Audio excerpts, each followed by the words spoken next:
It's a whole big world out here all around us. There's so much to see. There's so much to do. And there's a lot of noise and voices calling on us, pulling on us, wanting us to give ourselves to that thing, that place, that time, that purpose. And guys, whatever you're giving yourself out for, just remember there is only one thing that will last. Only one thing is forever. We shared an airplane with Olympic athletes. There were really tall, strong, powerful athletes. I heard somebody say that one of the female archery champions on our flight was #1 in the whole world, and she's here to compete in the Olympics. We had these USA team basketball players.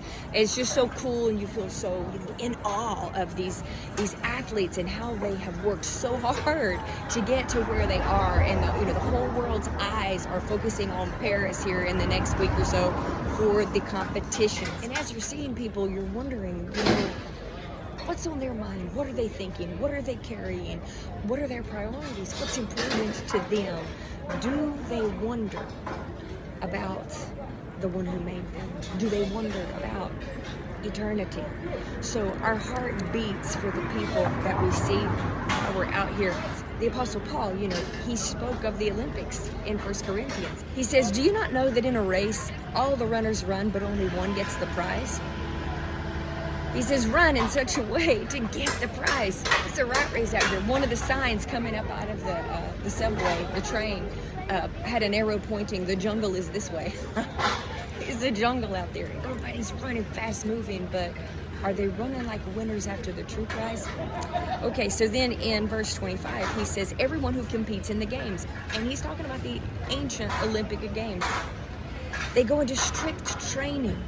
Very strict, harsh training on their bodies, and they do it to win a crown that will not last. Back then they weren't getting gold and silver and bronze medals.